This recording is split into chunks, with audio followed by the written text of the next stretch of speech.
Hello, I'm Jonathan Novak, and with the help of many wonderful Christian brothers and sisters, I've been researching two remarkable and related discoveries.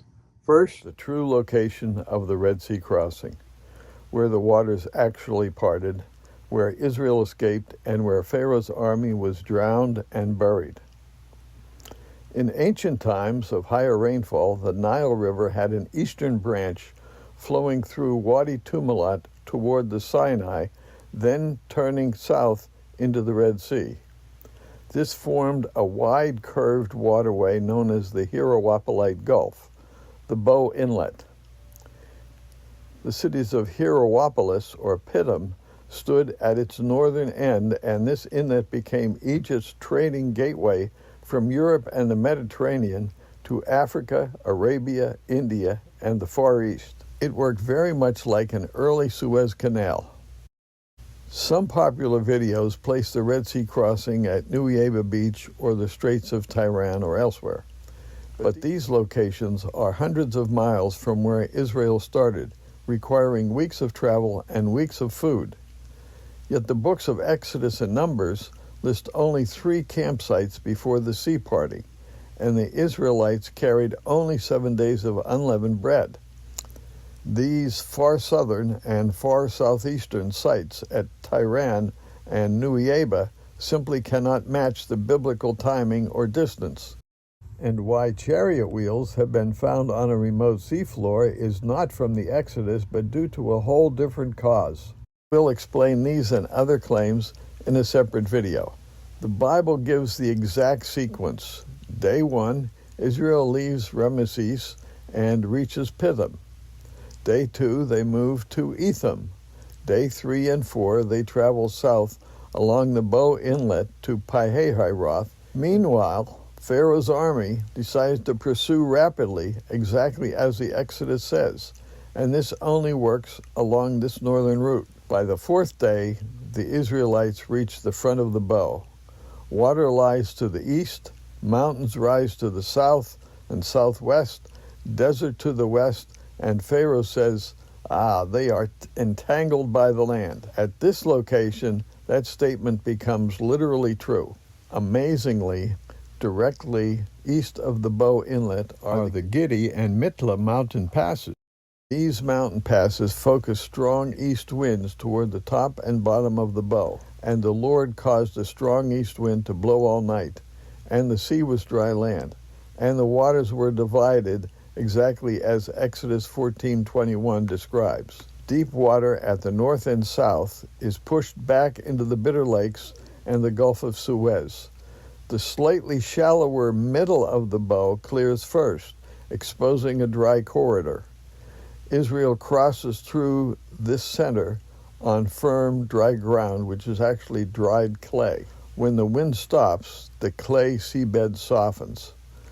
Pharaoh's chariots rush in, but their wheels sink into the now wet, sticky clay.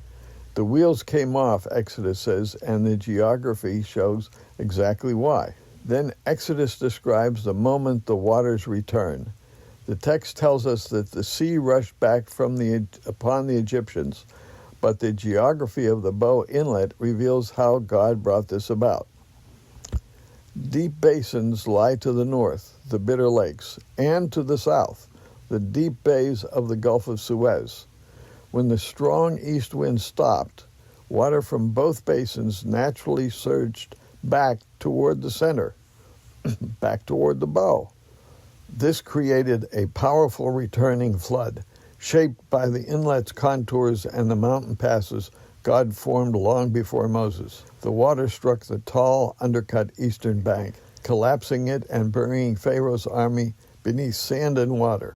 Exodus 15:12, the earth swallowed them up.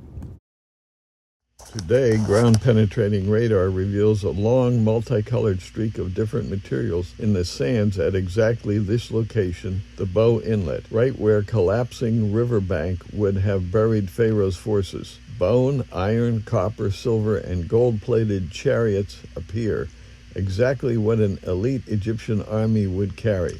This may be one of the most important biblical archaeological discoveries ever made. The bow is the Exodus Red Sea crossing site. The campsites are right, the distances are right, the winds and sea parting are right, the geography is right, the riverbank collapse is right, the 7 days are right, and Pharaoh's Exodus army in the sand is exactly where it should be. All of this is powerful proof that this is the true crossing site. The radar image is strong evidence, and when uncovered archaeologically, it is proof of the Exodus, proof of the history of Israel, proof of the truth of the Bible, and proof of God, God's proof of himself, his power, his judgment, and his love. And incredibly, even more than that, these Exodus events point to this as being a historical, prophetic parable for the soon coming, even greater blessings and afflictions described in the book of Revelation. Thus, the Exodus is more than history. It is a prophetic parable. The plagues and sea parting are almost the exact same events as in the book of Revelation. The events are similar. Plagues, locusts, sea turned to blood, deep darkness, and from all the evidence in Scripture and physics together, what appears to be a great gravity wave tsunami in space. All these matching events in Exodus and Revelation cannot be chance. The great gravity wave tsunami in space apparently starts at the Great Attractor. This gravity wave space tsunami is first being understood and disclosed here. It is first an outflow that will make the sun go dark and the heavens to roll up like a scroll in Revelation 6:12-14, and then a catastrophic return gravity wave tsunami later in space when the sun becomes scorching hot in Revelation 16:8-9 and Isaiah 30:26 and 27. There are many clues in Scripture, in the created world, and in the precise pattern God designed from Exodus to Revelation. All these point to future global events that follow this same divine structure. But like the Exodus sea parting, a lot is not obvious but must be disclosed and explained. These conclusions need to be described, but are reasonable, credible, and can be explained carefully in the longer video and in personal presentations, which I am eager to share. The Exodus is a prophetic warning parable to Revelation.